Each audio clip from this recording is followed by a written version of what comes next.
ક્યારેક એવું લાગે છે કે ધ્યાન ટકતું નથી અથવા આમ પ્રેરણા નથી મળતી, જાણે કંઈક ખૂટતું હોય એવું. હા, બહુ સામાન્ય અનુભવ છે આજકાલ.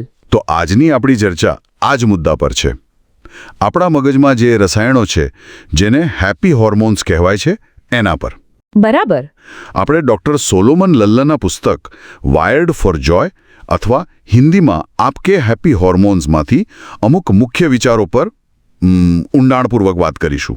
હા, ડોક્ટર લલ્લા તો માઇન્ડ રિસર્ચ સાયન્ટિસ્ટ છે.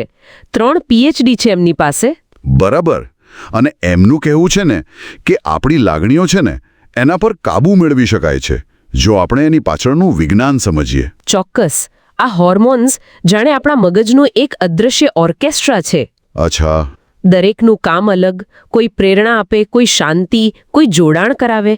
એમનો તાલમેલ બરાબર હોય તો સુખ, નહીતર ગરબડ.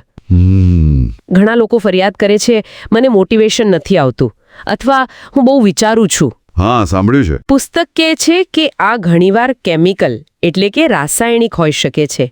દરેક લાગણી પાછળ એક પેટર્ન છે અને એ પેટર્ન પાછળ કોઈ હોર્મોન. એટલે કે જો કોર્ટિસોલ, તણાવનું હોર્મોન વધુ હોય તો કૃતજ્ઞતા અનુભવવી અઘરી. બરાબર. અને જો ડોપામાઇન ઓછું હોય તો કોઈ હેતુ કે પ્રેરણા અનુભવવી મુશ્કેલ બને. બદલાવ માટે ખાલી માહિતી નહીં પણ આ રસાયણોનું નિયમન જરૂરી છે. તો ચાલો શરૂઆત ડોપામાઇનથી કરીએ. પુસ્તક આ યુગને ડોપામાઇન યુગ કહે છે. શા માટે? શું એ સુખનું રસાયણ છે? ના, અહીં જ એક રસપ્રદ વાત છે. ડોક્ટર લલ સમજાવે છે કે ડોપામાઇન સીધું સુખ નથી આપતું. એ તો અપેક્ષા અને શું કહેવાય શોધનું રસાયણ છે.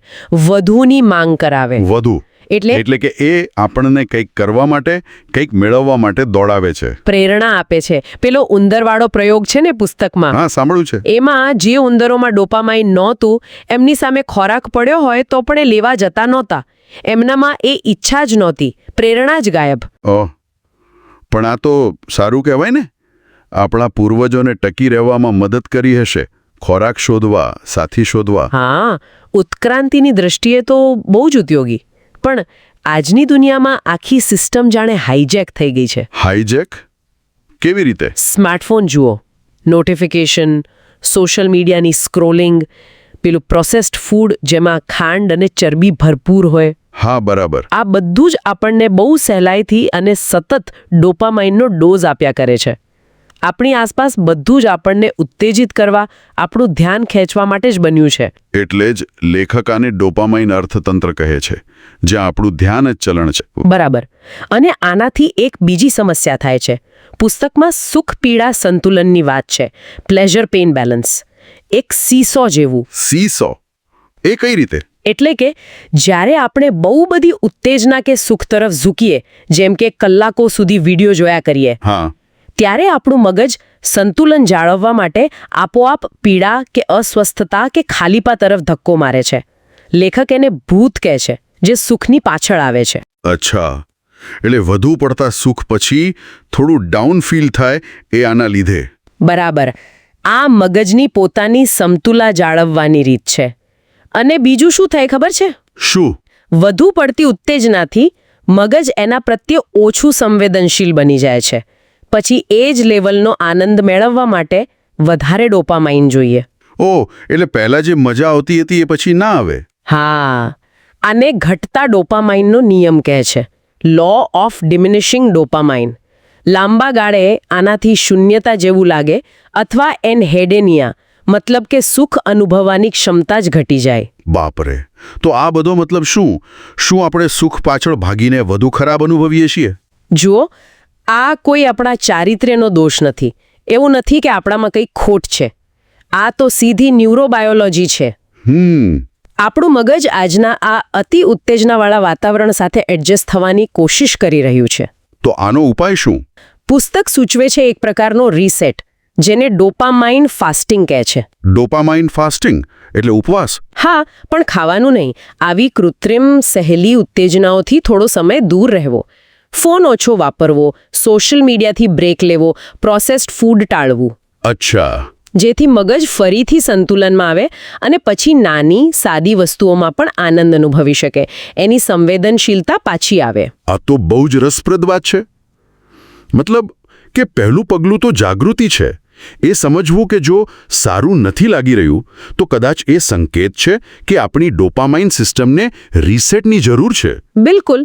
પુસ્તક એ જ ભાર મૂકે છે કે સમસ્યા આપણામાં નથી, પણ આપણે કદાચ રાસાયણિક રીતે બેસૂરા થઈ ગયા છીએ. આ આંતરિક ઓર્કેસ્ટ્રાને સમજવું જરૂરી છે. આજે તો આપણે મુખ્યત્વે ડોપામાઇન પર જ વાત કરી, પણ બીજા પણ છે ને? હા, સેરોટોનિન અને ઓક્સિટોસિન. એમના વિશે ટૂંકમાં કહેશો? ચોક્કસ. જો ડોપામાઇન વધુ માટેની દોડ છે તો ડોક્ટર લલ સેરોટોનિનને પૂરતું છેની ભાવના સાથે જોડે છે. પૂરતું છે એટલે કે સંતોષ. હા, શાંતિ, સ્થિરતા, આત્મવિશ્વાસ, આપણી પાસે જે છે એની કદર કરવી, એ સેરોટોનિનનું કામ છે. એ ઓછું હોય તો ચિંતા, ઉદાસી જેવું લાગે. અને ઓક્સિટોસિન, એને તો લવ હોર્મોન કહે છે. હા, પણ એ ફક્ત પ્રેમ પૂરતું સીમિત નથી.